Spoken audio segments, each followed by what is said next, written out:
5 دفعہ قرآن میں یہ مضمون آیا ہے، 5 دفعہ، لیکن الفاظ بدل بدل کر آیا ہے۔ 5 جگہ یہ بات واضح ہوتی ہے کہ تمام نوع انسانی کے لیے بھیجے گئے، واحد رسول اللہ کے، جیسے واحد رسول اللہ کے وہ ہیں جنہوں نے دین حق کو بالفعل غالب کیا، فرد واحد سے دعوت کا آغاز کیا۔ پہلے دن 4 ایمان لائے، زوجہ محترمہ خدیجہ الکبریٰ رضی اللہ تعالی عنہ، یار غار ابو بکر صدیق رضی اللہ تعالی عنہ، چچا زاد بھائی جو زیر تربیت ہیں، زیر پرورش ہیں، حضرت علی رضی اللہ تعالی عنہ، غلام جنہیں آزاد کر کے بیٹا بنایا ہوا ہے، زید ابن حارثہ، زید ابن محمد کہلاتے ہیں۔ 1 جمع 4 5 ہوئے، 10 برس میں بمشکل 125 ہوئے۔ لیکن اس کے بعد وہی جو گلیوں کی تبلیغ کر رہا تھا، جو گھر گھر پر جا کر دستک دے رہا تھا دعوت و تبلیغ کے لیے، وہی پھر بدر اور حنین میں فوجوں کی سپہ سالاری کا ذمہ دار بھی ہے، اور وہی جو سن 8 ہجری میں 10 رمضان المبارک کو فاتح کی حیثیت سے مکے میں داخل ہوا ہے، اور اگلے 2 سالوں کے اندر اندر پورے جزیرہ نما عرب پر اللہ کا دین غالب ہو گیا۔ جاء الحق وزهق الباطل ان الباطل كان زهوقا اذا جاء نصر الله والفتح ورأيت الناس يدخلون في دين الله افواجا۔ اللہ کا دین کا غلبہ یہ ہے، اس کی کوئی اور مثال نہیں ہے سوائے محمد الرسول اللہ کے۔ نہ حضرت ابراہیم کی زندگی میں، نہ حضرت عیسیٰ کی زندگی میں، نہ حضرت موسیٰ کی زندگی میں، نہ حضرت نوح کی زندگی میں۔ اولو العزم من الرسل تو یہی شمار ہوتے ہیں، زیادہ سے زیادہ 2 اور شریک کر لیجئے، حضرت ہود اور حضرت صالح۔ اولو العزم من الرسل تو حقیقت میں 5 ہی ہیں، نوح پہلے، محمد آخری صلی اللہ علیہ وسلم، درمیان میں ابراہیم، موسیٰ، عیسیٰ۔ یہی وجہ دیکھیے سورہ شورى کی آیت میں پہلے حضور، حضرت نوح، پھر حضور، اور پھر درمیان کے 3۔ شرع لكم من الدین ما وصى به نوحا اول والذی اوحینا الیک محمد رسول اللہ آخرا وما وصینا به ابراہیم وموسیٰ وعیسیٰ، 3 درمیان میں ہے، 5 اولو العزم من الرسل۔ کیا کسی کے ہاتھوں، کسی اور کے ہاتھوں محمد الرسول اللہ صلی اللہ علیہ وسلم کی طرح دین کے غلبے کا فی الواقع دنیا میں ظہور ہوا؟ اسی طرح نوٹ کیجئے، کوئی رسول نہیں جو پوری نوع انسانی کے لیے بھیجا گیا ہو۔ میں یہاں 5 اسلوب بیان نہیں کر سکتا، لیکن ایک آیت تو شاید سب کو یاد ہوگی، وَمَا أَرْسَلْنَاكَ إِلَّا كَافَّةً لِلنَّاسِ بَشِيرًا وَنَذِيرًا۔ اے نبی، ہم نے نہیں بھیجا ہے آپ کو مگر تمام انسانوں کے لیے بشیر اور نذیر بنا کر۔ وَمَا أَرْسَلْنَاكَ إِلَّا رَحْمَةً لِلْعَالَمِينَ قُلْ يَا أَيُّهَا النَّاسُ إِنِّي رَسُولُ اللَّهِ إِلَيْكُمْ جَمِيعًا۔ 5 اسلوب ہیں، لیکن سب سے نمایاں، سب سے واضح، وَمَا أَرْسَلْنَاكَ إِلَّا كَافَّةً لِلنَّاسِ بَشِيرًا وَنَذِيرًا۔ نوٹ کیجئے، اگر مقصد بعثت محمدی غلبہ دین ہے اور بھیجا گیا محمد کو پورے عالم انسانیت کے لیے، ان دونوں کا منطقی نتیجہ کیا نکلے گا؟ کیسے ممکن ہے کہ حضور کا مقصد بعثت پایہ تکمیل کو نہ پہنچے اور قیامت آ جائے، دنیا ختم ہو جائے؟ ناممکن۔ دنیا کے خاتمے سے پہلے وہ وقت آ کر رہے گا جب کل کرۂ ارضی پر اللہ کا دین اسی طرح غالب ہو جائے جیسے کہ محمد عربی صلی اللہ علیہ وسلم کے دست مبارک سے جزیرہ نما عرب میں غالب ہوا۔ اگر نہیں ہوتا تو تکمیل نہیں ہوئی۔ یہی بات کہی ہے اقبال نے، وقت فرصت ہے کہاں، کام ابھی باقی ہے، نور توحید کا اتمام ابھی باقی ہے۔ جزیرہ نما عرب تو جگمگا اٹھا نور توحید سے، جیسا کہ بعد میں عرض کروں گا۔ پھر اصحاب ثلاثہ، خلفائے ثلاثہ کے عہد خلافت میں کہاں سے کہاں کا علاقہ جو ہے وہ منور ہو گیا، بقعہ نور بن گیا توحید سے، لیکن پوری دنیا تو نہیں ہوئی نا۔ ابھی تو چین بھی تھا، ہندوستان بھی تھا، ابھی تو پورا یورپ بھی تھا، پورا افریقہ بھی تھا، سوائے شمالی افریقہ کے اور کہاں دین پہنچا تھا؟ جب تک کہ کل روئے ارضی پر اللہ کا دین غالب نہیں ہوتا، حضور کا مقصد بعثت نامکمل ہے، وقت فرصت ہے کہاں، کام ابھی باقی ہے، نور توحید کا اتمام ابھی باقی۔ البتہ اتمام کے دو مفہوم سمجھ لیجئے، ایک ہے کسی شے کا کسی ایک بلندی تک پہنچ جانا،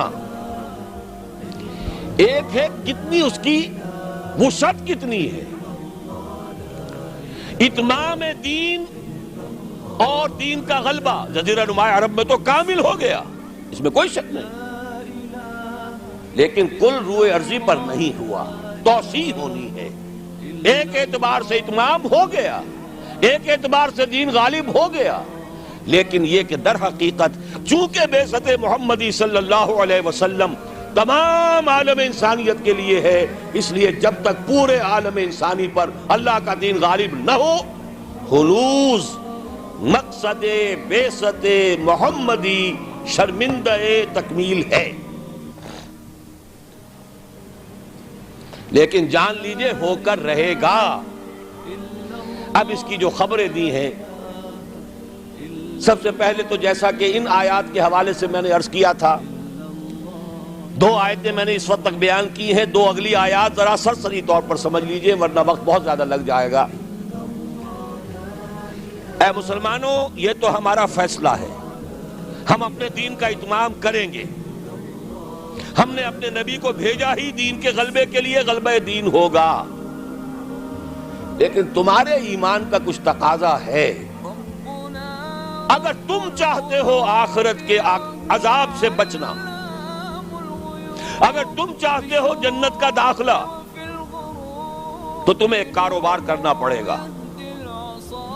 یا ایھا الذین آمنوا هل ادلکم علی تجارۃ تنجیکم من عذاب علیم تؤمنون باللہ ورسولہ وتجاہدون فی سبیل اللہ باموالکم وانفسکم۔ ایمان رکھو جیسا کہ ایمان کا حق ہے، اور جہاد کرو اللہ کی راہ میں، کھپا دو اس میں اپنی جانیں بھی اور اپنے مال بھی۔ یہ تقاضا ہے اہل ایمان سے، مشیت اذنی ہے، بعثت مقصد محمدی اپنی جگہ ہے صلی اللہ علیہ وسلم، لیکن جانیں کھپائیں صحابہ نے، سختیاں جھیلی صحابہ نے، قربانیاں دی حضور نے بھی اور صحابہ نے بھی۔ محمد الرسول اللہ والذین معہ، یہ الفاظ کہاں آئے ہیں؟ سورہ فتح کی اس آیت کے بعد، هو الذی ارسل رسولہ بالہدی ودین الحق لیظہرہ علی الدین کلہ وکفی باللہ شہیدا محمد الرسول اللہ والذین معہ اشداء علی الکفار رحماء بینہم الی آخر الآیہ۔ البتہ اس کے بعد فرمایا مسلمانوں، چونکہ یہ سورت نازل ہوئی ہے غزوہ احزاب کے بعد، سورہ صف، مسلمانوں ہم نے تمہیں ٹھوک بجا کر دیکھ لیا، تم نے ایمان اور جہاد کے تقاضے پورے کر دیے، تم نے اپنے ایمان کی صداقت کا وافر ثبوت فراہم کر دیا، لہذا خوشخبری سنو۔ یہ خوشخبری کب دی جا رہی ہے؟ جبکہ محمد الرسول اللہ کو 18 برس ہو چکے ہیں کام کرتے، جبکہ صحابہ پر سختی اپنے عروج کو پہنچ چکی ہے غزوہ احزاب میں۔ فرمایا اگر تم اس راستے پر گامزن رہو گے تو اخروی وعدے بھی ہیں، مغفرت بھی ہے، نجات بھی ہے، جنتیں بھی ہیں، بڑے اعلیٰ گھر بھی ہیں، وَأُخْرَى تُحِبُّونَهَا نَصْرٌ مِّنَ اللَّهِ وَفَتْحٌ قَرِيبٌ، اور ایک اور بات سن لو جو تمہیں بہت پسند ہوگی، اللہ کی مدد آیا چاہتی ہے اور فتح جو ہے تمہاری قدم بوسی کرنا چاہتی۔ یہی وجہ ہے کہ غزوہ احزاب کے بعد حضور نے فرما دیا تھا صلی اللہ علیہ وسلم، لَن يَغْزُوكُمْ قُرَيْشٌ بَعْدَ عَامِكُمْ هَذَا، وَلَكِنَّكُمْ تَغْزُونَهُمْ. مسلمانوں، قریش میں اب جان نہیں ہے، وہ دوبارہ کبھی تم پر چڑھائی کر کے نہیں آ سکیں گے. بس ختم. یہ آخری مرحلہ تھا. جیسے حضور کے اوپر جو شدائد اور جو سختیاں تھیں، اس کا کلائمیکس یوم طائف ہے، اسی طرح صحابہ کرام پر من حیث الجماعت امتحان کے بعد امتحان، امتحان کے بعد امتحان. وَلَنَبْلُوَنَّكُمْ بِشَيْءٍ مِّنَ الْخَوْفِ وَالْجُوعِ وَنَقْصٍ مِّنَ الْأَمْوَالِ وَالْأَنفُسِ وَالثَّمَرَاتِ. لیکن یہ فنومینا پہنچ چکے اپنے نقطہ عروج کو غزوہ احزاب میں. کئی دن کے فاقے بھوک کا یہ عالم، 12,000 کا لشکر، چھوٹی سی بستی، جیسے صحرا میں چراغ روشن ہو اور آندھیاں آ رہی ہوں بجھانے کے لیے. امتحان انتہائی شدید. ثابت قدم ہے محمد الرسول اللہ والذین معہ اخری تحبونها نصر من اللہ وفتح قریب وبشر المؤمنین. اے نبی، اہل ایمان کو بشارت دے دیجئے، تمہاری سختیوں کا دور اب ختم ہوگا، اب فتح تمہارے قدم چومے گی. یہی بشر المؤمنین پر عمل کر کے حضور نے فرمایا لن تغزوکم قریش بعد عامکم ھذا. مسلمانوں، اب قریش تم پر چڑھائی کر کے نہیں آ سکتے. وَلَكِنَّكُمْ تَغْزُونَهُمْ، بلکہ اب تمہاری طرف سے انیشیٹو ہوگا، اب تم چڑھائی کرو گے. اب یہی مضمون ہے جو سورہ نور کی اس آیت میں ہے. قاری صاحب سے بھی آپ نے سن لی، چونکہ سورہ نور بھی غزوہ احزاب کے بعد نازل ہوئی ہے. سن 5 ہجری میں غزوہ احزاب، سن 5 ہجری میں سورہ احزاب کا نزول، سن 5 کے آخر میں یا 6 کے شروع میں سورہ نور کا نزول ہے. وعد اللہ الذین آمنوا منکم وعملوا الصالحات. یہ وہی جو ایک آیت چھوٹی آئی ہے سورہ صف میں، اسی کی وضاحت ہے. وَأُخْرَىٰ تُحِبُّونَهَا نَصْرٌ مِّنَ اللَّهِ وَفَتْحٌ قَرِيبٌ. اسی کی وضاحت ہو رہی ہے. ایک بات کو 3 اسلوبوں میں بیان کیا جا رہا ہے، دل جوئی کے لیے، تشفی کے لیے، اطمینان دلانے کے لیے. وعد اللہ الذین آمنوا منکم وعملوا الصالحات.